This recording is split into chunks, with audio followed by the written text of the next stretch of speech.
As a school administrator of a single standalone school or a homeschool, if you're not using a rostering system, here's how you can put your students or children into Typing Agent. Make sure you've already done steps 1, which was add your staff, step 2, add your classrooms, and now we're on step 3, add your students. You can upload your students with a CSV file. If you have a large number of students, this is the best way to get your students into the program. Notice they're asking you for a class code. You have to give your students a username, put their first name, last name, their password. Everyone needs a unique password, or sorry, not a unique password, but they need a unique username. You need to put a grade because the program will assign them the appropriate curriculum relative to their grade level. So for kindergarten, notice you need to put a 0, not a K. Put a 0 for kindergarten students. For grade 1, put 1. For grade 3, put 3. For grade 7, put 7. For grade 11, put 11. The numerals, that is. So just make sure, put the students into their correct grade levels. Tags, these are there, and they notice in this sample form, we do have tags 1 and 2.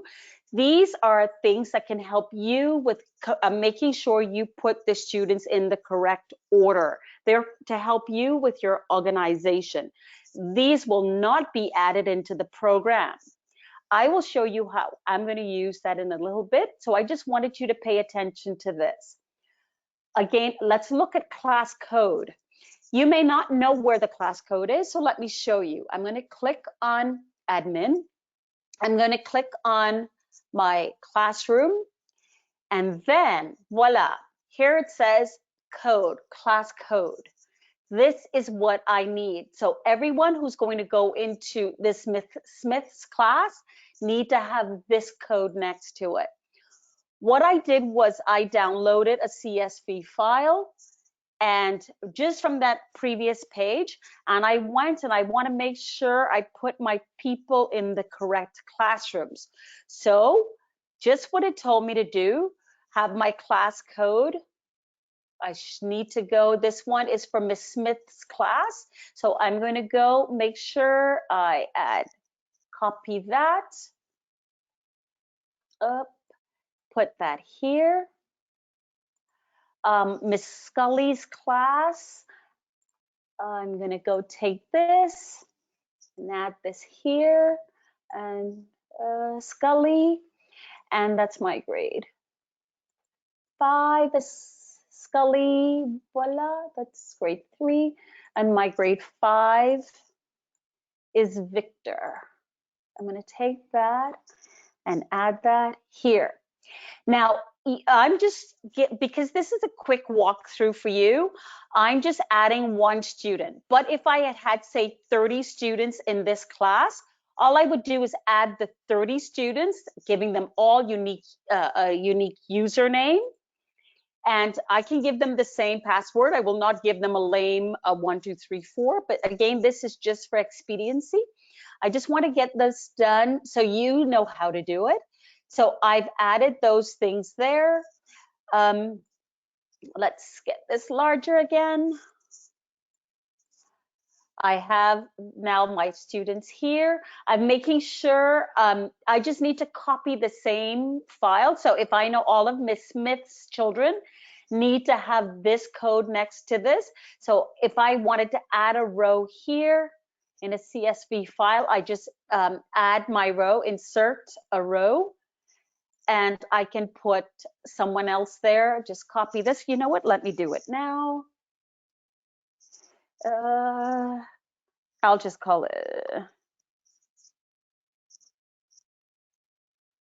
Username is Ingrid. Oops, and I should call her Ingrid since it's Ingrid. Pi from. So give Ingrid a password. Ingrid is in the same class as she's in Miss Smith's class, so I will put her in grade 4, and I need to put a C because I'm creating a student. She's brand new. I put her a C. I know she's in Miss Smith's class, so I can leave that tag free if I wish, but I can add her there. I then go in and I make sure I save this. Please save it as a CSV file and not an Excel spreadsheet. The program, if you try to add it with a CSV, an Excel spreadsheet, you will get an error message. So I have my class codes. That's the key thing here I wanted to get from here to make sure I put the students in or assign them to the correct classroom and teacher. I click on admin. And now because my children are users, I'm going to click user. And here where it says I add students and staff, I'm going to click this button. Notice it's telling me I can import my students. That's with a CSV file, or I can add students individually. So now you saw where I created my CSV file previously. So I get to this page again and notice they're asking me for the same things we did before. Class code, which I've put there, the username, that's there, first name, last name, password, grade level, yes, and tags 1 and 2. If you didn't want to have tags, you still need to keep these 2 columns there. So please pay attention, do not delete anything, and notice I'm putting it in the exact same order that it appears here. If you were to download the CSV file, you can use that as your example and then delete everything that's on there and then put your students in that interface. I'm going to click upload my file now. What did I call them? I called students upload. Notice it tells me it's CSV. I click here and notice the first row I had was my header. So I'm going to, and I should show you, let me make no assumptions. This here is, these are the headers. So this is not any other data but headers. So what I will do is click on this row where it says first row is a header. Yes, it indeed it is. I click that, then I click next. Notice it tells me everything looks good here. If I had made an error, a red triangle would appear here, and then it will tell me what type of error I'm making. One thing with the CSV files is that they're very temperamental. If you were to put a space, if you were to put special characters in there, it may not upload. So make sure when you create your file, you don't have any spaces between any of these names, or have and I don't want to do it here because I don't want to mess up my file, but make sure that there are no spaces before you wrote Jordan or after you wrote any name. That will trigger something.